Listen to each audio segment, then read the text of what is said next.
Hai semuanya, gimana kabar kalian? Semoga selalu dalam keadaan baik. Jadi, welcome back di segmen analisa pagi. Teman-teman, seperti biasa, di video kali ini kita akan update untuk news dan juga pergerakan dari market, khususnya market Bitcoin. Hari ini kita ada di tanggal 9 Mei, teman-teman. Bitcoin akhirnya drop ya, turun di bawah dari 28.000. Kita akan coba untuk update seperti apa teknikalnya nanti. Kita akan mulai dulu dari pembahasannya dari kalender ekonomi, teman-teman. Hari ini akan ada beberapa event penting. Yang pertama ada ekspor impor China. Ini akan sangat penting juga, data yang bisa berpengaruh terhadap nilai tukar daripada US dollar dan juga yuan China, teman-teman. Kemudian juga akan ada indeks penjualan rumah ya dari Inggris. Dan hari ini juga ada prospek energi jangka pendek. Dan satu lagi ada pidato anggota FOMC dari Williams. Tapi itu semua akan kalah sama event di esok hari, teman-teman. Esok hari itu ada beberapa berita seperti data CPI yang bakalan sangat-sangat sensitif terhadap market. So, kalau teman-teman hari ini trading, ya nanti malam kemungkinan udah mulai tuh masa-masa pertimbangan market terhadap kira-kira FOMC-nya, maksudnya CPI-nya ini akan seperti apa. CPI adalah data inflasi, teman-teman. Dan kalau kita lihat dari forecast-nya sih, dari data CPI ini kemungkinan turun 0,1% saja. Which is ini penurunan yang tidak terlalu signifikan atau mungkin tidak diinginkan oleh banyak kalangan. Banyak kalangan kan inginnya inflasi itu cepat turun ya. Tapi kalau dilihat dari forecast-nya kayaknya agak mulai sulit ya untuk menurunkan inflasi saat ini. Kemarin aja waktu inflasi masih di 6-7% itu rata-rata penurunannya cukup signifikan. Tapi ketika inflasinya udah di 5%, di 5% something, ini udah mulai kayak agak susah buat nurunin lagi harga-harga barang, teman-teman. Ya, kita akan lihat datanya seperti apa. Jadi, kemungkinan dari data-data ini, market forex sepertinya akan lebih volatile buat hari ini. Kemudian ada berita bagus dari Ripple ya. Baru aja mereka ekspansi, teman-teman, untuk ke Dubai.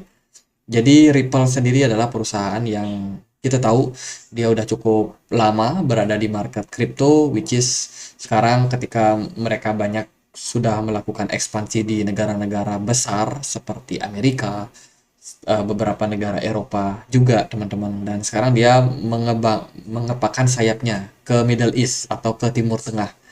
Dan Dubai tentunya adalah salah satu negara yang sekarang cukup terbuka ya terhadap perkembangan zaman. Kripto pun termasuk banyak proyek-proyek kripto dari Dubai juga.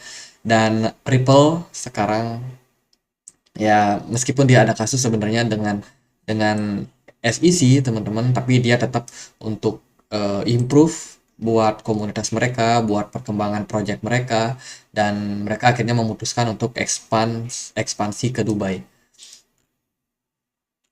Iya, kita akan lihat seperti apa nanti perkembangan daripada proyek eh, dari Ripple ya. Mengingat Ripple ini sebenarnya udah cukup kuat sih secara fundamental karena dia kan di-backing oleh banyak perbankan. Nah, ini aku dapat data teman-teman dari World Economy Forum ya. Chief Economy Outlook untuk Mei 2023. Ini adalah outlook dari World Economy Forum soal kondisi makroekonomi buat sekarang. Ada peningkatan yang luar biasa dari ekonomi China untuk sekarang ini. Jadi sepertinya China akan menjadi leader dalam pertumbuhan ekonomi di tahun 2023. Teman-teman bisa lihat datanya ya, di mana ini adalah apa yang kita ekspektasikan untuk pertumbuhan ekonomi. Apa yang terjadi? China punya rating yang cukup bagus, teman-teman. Pertumbuhan ekonominya strong, kalau dia berwarna biru, semakin pekat birunya semakin strong. Dan kalau dia berwarna apa sih, warna kaki ya mungkin ya, warna kayak coklat-coklat itu berarti dia weak, teman-teman, atau lemah ya. Semakin pekat seperti ini berarti menunjukkan pertumbuhan ekonomi yang lemah. Kalau kita lihat dari data, China ini memimpin. Sorry, ini bisa di zoom out kayaknya ya. Ah, ini dia. Nah, ini bisa di zoom out biar teman-teman juga agak clear. Waduh. Nah, ini udah agak lebih besar nih. Ntar dulu kita lihat datanya. Nah, yang ini teman-teman. Jadi China itu bisa dibilang pertumbuhan ekonominya sangat baik ya. Kalau kita lihat ini moderat, berarti di 50% dia berada di posisi moderat dan di 4 33% dia berada dalam posisi strong. Kemudian ada East Asia atau Asia Timur ya teman-teman.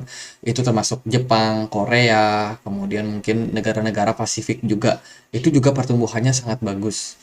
Kemudian ada South Asia, which is itu India, terus Pakistan, Bangladesh dan lain-lainnya. Itu juga bisa dibilang pertumbuhan ekonominya juga sangat-sangat bagus untuk sekarang ini. Negara-negara Middle East, Timur Tengah, dan juga Afrika Utara itu juga bisa dibilang ya mix lah, moderat lah teman-teman. Ada yang weak, ada yang strong, ada juga yang very weak ya. Oh, maksudnya ada juga yang moderate, teman-teman. Moderate, strong, dan juga weak. Kemudian di Asia Tengah ini juga masih terbilang moderat lah. Nah, yang agak-agak mengkhawatirkan nih kayak Amerika Serikat, ini kan pertumbuhan ekonominya udah mulai bermasalah nih, teman-teman. Jadi kalau dilihat dari datanya sih ada yang ada yang very weak, ada yang weak, ada yang moderate, tapi untuk strongnya sangat kecil. Artinya adalah di Amerika Serikat itu kondisinya tidak begitu bagus. Dan yang paling parah sih dari Eropa dan juga Amerika Latin, teman-teman. Amerika Selatan ya. Ya, itu data dari World Economic Forum dan sepertinya sih memang buat sekarang menurut saya China dan negara-negara Asia lainnya yang bakalan memimpin pertumbuhan ekonomi. Kemudian dari data inflasi juga kalau kita lihat yang paling bagus sekarang adalah China. Dia inflasinya bisa dibilang moderate ya, ada yang tinggi, ada yang rendah untuk harga-harga barangnya. Kemudian di Asia Timur juga dan juga Pasifik ini juga cukup moderate kalau kita lihat. South Asia juga bagus dan yang buruk ya masih Eropa teman-teman, negara-negara di gurun Sahara ya, terus juga ada Amerika Latin itu yang bisa dibilang kondisi inflasinya cukup atau masih tinggi. Dan ya mungkin dari data-data ini kita bisa melihat ya bahwa kondisi sebenarnya dari dunia sekarang tidak terlalu bagus. Kemudian ini data dari board briefing on impact of rising interest rate and apa ini supervisory approach background materials. Kalau kita lihat data ini sebenarnya menunjukkan kondisi dari perbankan, teman-teman. Kalau kita lihat ini adalah unrealized gain atau loss untuk investment securities. Kalau kita lihat dalam posisi sekarang itu perbankan lagi banyak minus ya. Dilihat dari datanya ini drop sebuah unrealized loss untuk investment security. Dan di sini tercatat ada 722 bank yang dilaporkan masih dalam kondisi unrealized loss sebanyak 50% of capital. Jadi katakanlah bank ini punya modal 1 triliun. Dia ruginya itu setengah triliun. Jadi bayangin, dia masih dalam kondisi unrealized. Jadi belum dijual ya. Mungkin dia invest di obligasi, invest di mana, di saham kah atau di mana. Nah, itu masih 50% belum terrealisasi kerugian. Artinya adalah ini parah, teman-teman. 722 bank itu bukan angka yang sedikit. Ya, jadi hati-hati di market. Kita masih diancam sama yang namanya kemungkinan resesi. Resesi yang cukup besar lah bisa dibilang. Tapi memang dari berita-beritanya belum terlalu banyak disiarkan di pemberitaan, teman-teman. Karena kebanyakan data menurut saya masih ditutup-tutupi dan kemungkinan akan dikeluarkan ya suatu hari nanti. Tapi dari data ini sih semoga ya nanti Jerome Powell nggak bakalan hawkish lagi. Karena kalau dia makin hawkish, masih mau naikin suku bunga, itu berarti memperbesar peluang untuk resesi semakin nyata di depan mata. Kita akan bahas untuk pergerakan dari Bitcoin seperti apa. Hari ini Bitcoin, kita tahu teman-teman dia lagi dalam posisi struggling, struggling ya setelah level 28.000 kemarin gagal dipertahankan. Dari MACD-nya sendiri histobarnya masih cukup merah, sepertinya koreksi masih bisa terjadi dalam beberapa waktu ke depan. Kalau kemungkinan sih menurut saya kita menunggu data CPI besok, teman-teman. Jadi hari ini mungkin masih berpeluang terjadi penurunan, tapi akan ada kestabilan harga sepertinya. Market juga masih bakalan kemungkinan wait and see, menunggu hasil dari data CPI nanti.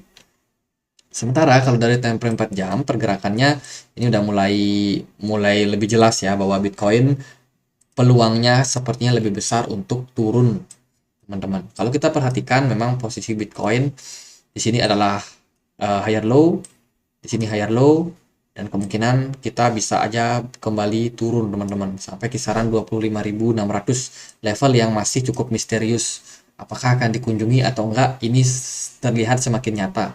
Kita berpeluang buat turun sampai 25.600 ini teman-teman, di level support yang cukup kuat kalau menurut saya, dimana di sana mungkin akan ada banyak permintaan terhadap Bitcoin. Dari volume perdagangannya cukup naik ya teman-teman, dengan volume smart money yang sangat-sangat tipis di market, which is artinya retail nih pada seneng nih, pada seneng beli. Retailnya banyak beli, tapi wealth-nya sepertinya belum menunjukkan tanda-tanda kemunculannya teman-teman. Jadi secara pergerakan ini kita udah mulai breakdown dari level penting di 28.000, which is artinya dari symmetrical triangle ini kemungkinan besar kita bakalan breakdown. Meskipun kita butuh konfirmasi sebenarnya dari time frame daily dulu buat hari ini. Teman-teman, kalau Bitcoin closing di bawah 28.000 hari ini, which is itu tandanya adalah lebih besar kemungkinan untuk Bitcoin kembali melanjutkan koreksinya ke level yang agak rendah seperti di 25.600. Meskipun begitu, kita nggak perlu terlalu khawatir juga, terutama kalau teman-teman ada yang pegang koin-koin bagus ya. Koin-koin yang fundamentalnya bagus, yang market cap-nya besar, itu nggak perlu khawatir. Kecuali kalau teman-teman belinya koin-koin aneh. Nah, itu udah pada koreksi parah. Kalau kita lihat sih dari data, ini rata-rata koreksinya sekitar 15%, PP turun sampai 31%, Elis drop 11%, ARB 12%, dan koin-koin aneh kayak Cordau ini udah turun 26%. Ya, itulah teman-teman. Jadi bisa dibilang market sekarang ya kita harus sabar dulu sih. Yang paling penting pegang koin-koin bagus, fundamentalnya bagus. Kalau ada dana teman-teman mau akumulasi ya bisa aja teman-teman. Jadi level-level yang cukup menarik, yang pertama di 26.000 menurut saya ada level support di situ, dan kemungkinan Bitcoin kalau dia drop bisa aja ketahan di level tersebut, atau dia justru memang benar-benar mencari level 25.000-nya buat ke depannya. Jadi itu beberapa level yang cukup penting, dan untuk peluangnya Bitcoin sementara sih masih, kalau menurut saya masih cukup bisa untuk kembali balik naik ke 28.000 ya, sebelum closing time frame daily buat hari ini. Tapi dari beberapa data teman-teman, ini kita pakai data Binance dan juga data dari Coinbase.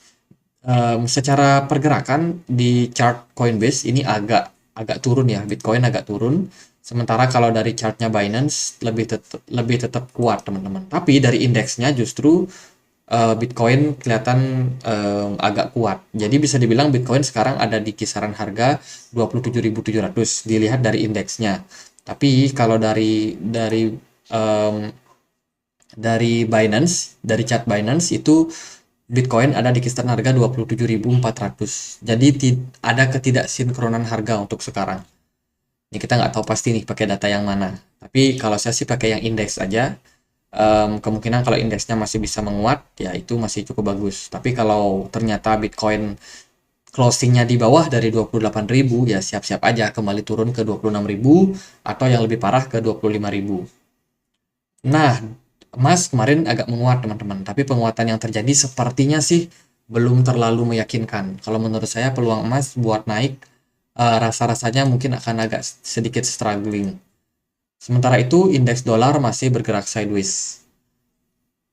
Ya, S&P 500 kemarin agak positif, tapi belum benar-benar positif. Dan sepertinya sih krisis perbankan ini akan menjadi berita yang sangat-sangat besar ya.